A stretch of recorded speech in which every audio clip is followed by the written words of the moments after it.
할렐루야. 네, 오늘 본문 말씀을 통하여서 7년을 며칠같이라는 제목으로 함께 말씀 나누도록 하겠습니다. 시니어 찬양대 찬양을 듣다 보니까 마음에 큰 감동이 몰려옵니다. 특별히 솔로 부분이 시작되니까 앞에 스피커에서 목소리가 더 자세하게 들리니까 잘 또렷하게 들리고 그런 생각도 해봤어요. 다 녹화가 되시거든요. 나중에 손주들이 다 이 모습을 보면, 자녀분들이 나중에 이 모습은 큰 감동을, 저도 이렇게 감동받는데 하나님도 크게 감동받으시고 항상 이렇게 귀하게 오후 예배를 섬겨주셔서 너무나 감사드립니다. 한번 격려의 박수. 네, 감사합니다. 네, 너무나 귀한 찬양. 주일 오후 예배 시간입니다. 오전 예배 드리시고 국수도 맛있게 드시고 몸이 나른해지는 시간입니다. 많이들 피곤하실 텐데 눈꺼풀이 슬며시 내려오시면 눈 감으셔도 됩니다. 째려보지 않겠습니다. 이야기를 하나 시작할 텐데요. 라면 다들 좋아하시는 분도 있고 라면 또 안 좋아하시는 분도 계실 텐데, 라면물을 올려놓으면 끓기를 기다리는 시간이 대략 얼마 정도인지 아십니까? 한 3분 정도 되거든요. 3분 정도 시간이 소요됩니다. 참 이상하죠. 그 3분이 참 안 갑니다. 물을 올려놨는데 언제 끓지? 올려놓자마자 그런 생각이 들 때가 있습니다. 냄비 앞에 서서 아직도 안 끓나? 이렇게 끓지 않나? 이렇게 뚜껑을 열었다 닫았다 하는 저의 모습을 보게 됩니다. 근데 정작 라면을 끓여놓고 먹는 시간은 3분이 채 안 됩니다. 아까 국수를 먹는데 방송실에 비어있다는 사실이 갑자기 생각이 나고 빨리 먹어야 되겠다 해서 1분 만에 먹었습니다. 국수를 먹고 김치도 같이 막 먹고 맛있기 때문에 꼭 먹어야 되는데, 그 먹는 시간은 정말 기다리는 시간에 비해서 눈 깜짝할 사이에 지나가게 되는 것을 보게 됩니다. 또 이런 것도 있죠. 병원 대기실에 가보시면, 요즘에 병원에 가면 또 환자들이 많을 때, 또 감기가 유행할 때 가보면 한참 기다려야 됩니다. 대기실에 앉아서 내 이름 뜨기만을 기다리는데요, 30분이 3시간 같이 느껴지기도 하고, 또 사랑하는 자녀들, 손주들이 시험을 보거나 어디 입사를 시험을 봤을 때 그 합격에 대한 통지문이 오기 전까지 마음이 긴장되어지고, 또 새벽에 나와서 기도하시고, 그 시간이 참 더디 느껴지기도 합니다. 합격되었습니다라는 기쁜 소식을 들었을 때 얼마나 기쁩니까? 또 군대에 사랑하는 우리 아드님들을 보내놓으신 우리 사랑하는 가족들이 있다면, 아들이 이제 첫 휴가를 나올 때까지 아마 달력에다 동그라미를 해놓으시고 첫 휴가는 기다려 주십니다. 두 번째, 세 번째 나오면 벌써 나왔냐? 이렇게 물어보실 정도로, 그렇지만 이제 며칠 남았다 이렇게 기다리실 겁니다. 참 신기하죠. 기다릴 때는 그렇게 참 길고 지루하던 시간이 막상 그 사람을 만나고 그 순간이 오면 어찌나 빨리 지나가는지요. 제가 벌써 휴가를 갔다 왔다는 게 믿겨지지 않습니다. 휴가를 갔는데 왔더라고요. 그리고 주일이 마치고 월요일 날 눈 감았는데 또 주일이더라고요. 교회도 요즘에 교회일이 많아서 시간이 정말 빨리 보내고 있습니다. 마음이 어디 가 있느냐에 따라서 똑같은 시간도 늘어나기도 하고요, 줄어들기도 하는 것을 저희들이 보게 됩니다. 근데 오늘 본문을 보시면 라면 3분도 휴가 며칠도 아니고 무려 7년을 기다렸던 인물이 등장하게 됩니다. 7일도 아니고요, 7개월도 아니고 무려 7년입니다. 뜨거운 태양 아래서 남의 양떼를 치면서 품삯을 한 푼도 받지 않고 7년 동안 수고했던 인물이 나옵니다. 상식적으로 생각하면 고문에 가까운 일이죠. 모 섬에서 이렇게 노예로 잡혀가서 새우잡이어서 잡혀간 것처럼, 요즘 말로 치면 돈 하나도 안 받고 열정페이라고 막 이야기할 정도로. 근데 성경은 그 7년을 뭐라고 표현하고 있을까요? 여기 보시면 본문의 제목이 나오고 있죠. 7년을 며칠같이 여겼더라 라고 표현하고 있습니다. 7년을 며칠 같았다는 거죠. 7년이 어떻게 이런 일이 가능했을까요? 오늘 우리가 야곱의 이야기를 통해서 기다림을 며칠같이 만드는 비밀이 무엇인지 함께 찾아보고자 합니다. 오늘 말씀해 보시면 야곱은 도망자의 신세 야곱입니다. 근데 사랑에 붙잡히고 맙니다. 야곱이 어떤 상황에 처했는지 먼저 살펴보면, 야곱은 도망자입니다. 형 에서의 축복을 아버지에게로 몰래 속여서 가로챈 다음에 에서가 무서워서 그 칼을 피해서 외삼촌 라반의 집으로 도망쳐온 그였습니다. 빈손이었고요, 아무것도 그가 가진 것은 없습니다. 축복만 받고요, 빈손으로 도망쳐 나왔습니다. 근데 성경을 잘 보면 앞서서 흥미로운 대조가 나오는데요, 야곱의 할아버지였던 사람이 누구였을까요? 아브라함이죠. 고민하실 필요 없습니다. 아브라함인데요, 아브라함이 아들 이삭의 며느리감을 구하기 위해서 그의 수복이었던 자기의 밑에 보내면서 낙타 10마리에 온갖 예물을 가득 실어서 며느리를 구하려고 보냈습니다. 그런데 그 손자 야곱은 지금 빈손으로 지팡이 하나 들고 삼촌 집에 도착하고 있습니다. 신부에게 당시에는 지참금을 내야 됐었는데 그 신부에게 낼 돈이 하나도 없는 상태로 빈손으로 도착했음을 저희들이 보게 됩니다. 빈손인데 신부도 도망자입니다. 형에게 쫓김을 당하는 그였죠. 우물가에서 한 여인을 만납니다. 성경의 이야기 읽어보면 참 재미있을 때가 많은데요. 한 여인을 만나게 되는데 바로 라헬입니다. 17절에 성경은 라헬을 곱고 아립답다라고 소개하고 있습니다. 언니랑 너무 차별되지 않습니까? 언니는 시력이 나쁘다, 잘 보이지 않는다 이렇게 표현하고, 동생은 곱고 아립답다. 말씀에 있는 저희들이 그냥 상상을 통해서 얼마나 예쁘길래 근데 정말 예뻤던 것 같습니다. 야곱이 본 그 자리에서 첫눈에 반해버리게 됩니다. 그래서 얼마나 반했는지 읽진 않았지만 10절을 한번 보시면 어떤 일이 일어날까요? 혼자서는 도저히 옮길 수 없는 그 무거운 우물돌을요 혼자 번쩍 들어서 옮깁니다. 남자들은 이렇습니다. 결혼하기 전에는 하늘의 별도 따다 주겠다라고 이렇게 이야기하면서 갖은 많은 이야기를 통해서 어찌하면 얻을 수 있을까, 그런 것처럼 사랑에 빠진 사람에게는 힘이 솟아나는 법이죠. 그런데 외삼촌 라반은 야곱에게 이렇게 묻게 됩니다. 오늘 처음 읽으셨던 15절 말씀인데요. 내가 내 생질이라고 해서 어찌 그냥 나를 위해서 일하겠느냐, 품삯을 얼마로 할지 말하라 라고 삼촌은 야곱에게 이야기하고 있죠. 얼핏 들으면 어떤 뉘앙스로 들리세요? 이 말이 배려해 주는 것 같이 느껴지지 않으세요? 삼촌이 조카를 배려해 주는 말씀 들리지만 사실은 야곱을 조카의 신분에서 고용된 일꾼으로 격을 낮추는 계산된 말이라는 거죠. 같은 가족이 아니라 값을 매기겠다는 건 내가 너를 고용하겠다라는 뜻이죠.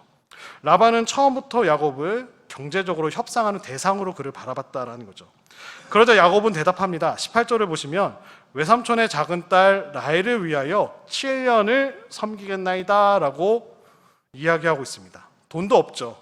몸으로 값을 치르겠다라고 이야기합니다. 7년의 노동을 통해서 내 신부의 값을 내놓겠다라고 그가 이야기하죠. 여기서 놓치지 말아야 될 것이 있는데요. 왜 하필 7년을 불렀을까요? 7년. 완전수라서 그랬을까요? 그런 해석도 많이 들었는데 성경은 그 이유를 설명하지는 않습니다. 저희들에게 설명해 주고 있지는 않습니다. 한 가지 분명한 것은 야곱은 지금 라헬을 향한 사랑 때문에 스스로 7년을 섬기겠다라고 그 값을 매기고 있다는 것입니다. 사랑은 어떨까요? 이렇게 값을 아끼지 않습니다. 사랑은 계산하지 않는다라는 것을 말씀을 통해 배우게 됩니다. 그럼 오늘 핵심 구절인 본문 20절을 한번 보시면 야곱이 라헬을 위하여 7년 동안 라반을 섬겼으나 그를 사랑하는 까닭에 7년을 며칠같이 여겼더라. 예전 개역 한글에는 수일같이 여겼더라 이렇게 표현하기도 합니다. 7년이 며칠 같았다. 참 신기한 표현이죠. 똑같은 7년인데 어떤 사람에게는 지옥 같은 세월이기도 하고요. 야곱에게는 그 7년이 며칠 같은 세월이었습니다. 무엇이 이 차이를 만들었을까요? 성경은 딱 한마디로 저희들에게 가르쳐주고 계십니다. 뭐라고 나오나요? 그를 사랑하는 까닭에. 그를 사랑하는 까닭에 7년이 며칠처럼 느껴졌다라고 말합니다. 사랑이 시간의 무게를 바꾸어 놓고 있습니다. 사랑하는 사람을 위하여 하는 수고는 힘들지 않다라는 것이죠. 아니 힘들어도 힘들지 모르고 살아간다는 거죠. 생각해 보시기 바랍니다. 엄마가 밤새 아픈 아이의 곁을 지킬 때 그 밤이 길다고 불평하는 엄마들은 없습니다. 안타깝고 애쓰는 마음입니다. 빨리 낳기를 바라는 그 엄마의 마음이 담겨져 계시죠. 사랑하는 사람에게 줄 선물을 준비하실 때 어떨까요? 그 수고가 아까우십니까? 아니죠. 사랑이 있으면 노동이 노동으로 느껴지지 않습니다.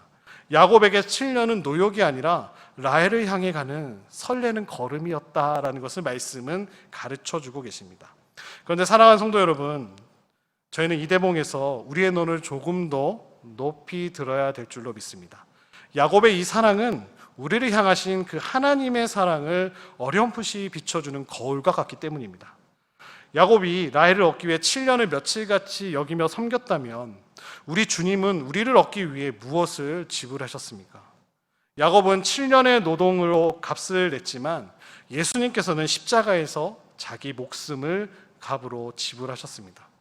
야곱은 라헬을 사랑해서 긴 세월을 짧게 여겼지만 주님은 우리를 사랑하셔서 그 무거운 십자가를 기꺼이 지고 언덕을 올라가셨다라고 저희들은 배웁니다. 야곱이 사랑이 시간의 무게를 바꿨다면 그리스도의 사랑은 우리 인생의 무게를 바꾸어 주신 줄로 믿습니다. 사랑하는 사람이기 때문에 견딜 수 있음을 가르쳐 주십니다. 사랑받는 사람은 기다릴 수 있습니다. 우리가 오늘도 이 고단한 세상을 며칠같이 이겨낼 수 있는 것은 우리를 향한 주님의 큰 사랑인 줄로 믿습니다. 그런데 이야기는 여기서 끝나지 않고요, 반전이 있게 됩니다. 7년이 지나게 되고요, 드디어 그날이 왔습니다. 결혼식 날이었죠.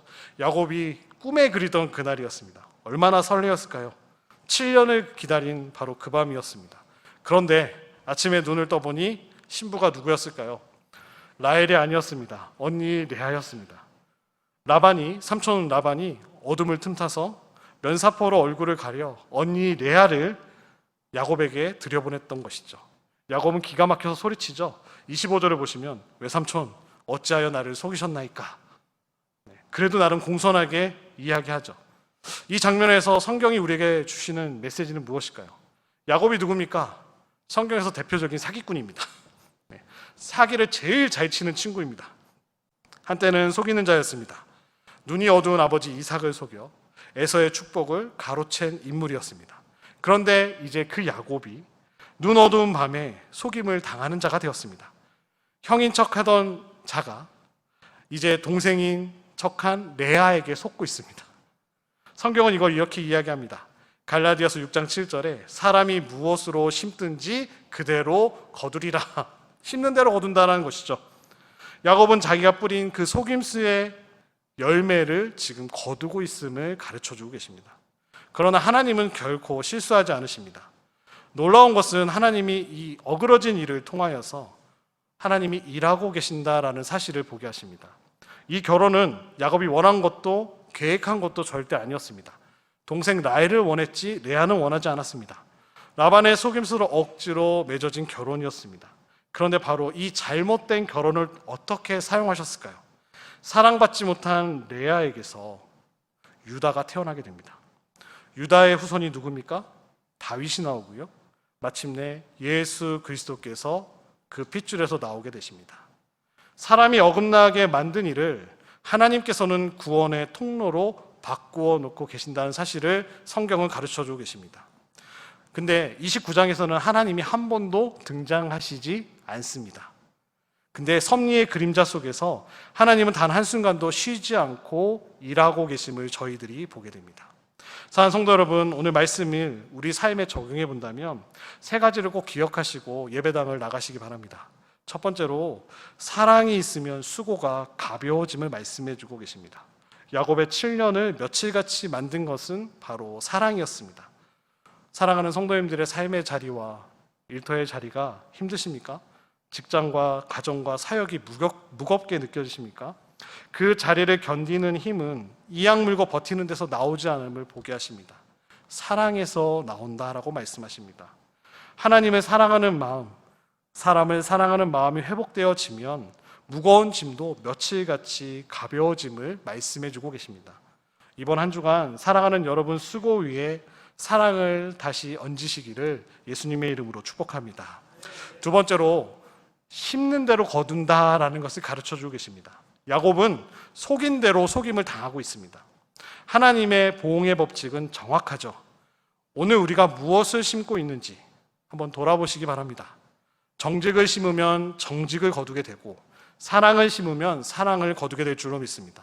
반대로 속임과 미움을 심게 되면 언젠가 그 열매가 반드시 맺히게 돼서 나에게 돌아온다는 사실을 꼭 기억하시기 바랍니다. 이번 한 주간 기도를 심으시고 말씀으로 하나님 앞에 나아가시는 좋은 씨앗을 심으시는 하루하루 살아가시는 사랑하는 성도님들 되시기를 주님의 이름으로 축복합니다. 마지막으로 하나님께서는 우리의 실수까지도 사용하신다는 사실을 꼭 기억하십시오. 야곱의 인생은 형을 속였을 때만 하더라도 모든 축복을 받아 누리면 인생 끝날 거라고 생각했습니다. 축복은 다 내 거니까 바로 행복한 인생의 시작. 아니죠. 고난의 시작이었습니다. 실수투성이었습니다. 라반의 집안도 속임수로 얼룩져 있음을 보게 됩니다. 그런데 하나님은 그 어그러진 자리에서 유다를 태어나게 하시고 다윗을, 예수님을 태어나게 하셨다라는 사실입니다. 사랑하는 성도님들, 인생 가운데 후회되는 일들이 혹시 있으십니까? 후회되는 일들이 분명 있습니다. 말하고 싶지 않은 일들이 분명히 있죠. 돌이키고 싶은 실수들이 분명 있습니다. 절망하지 마십시오.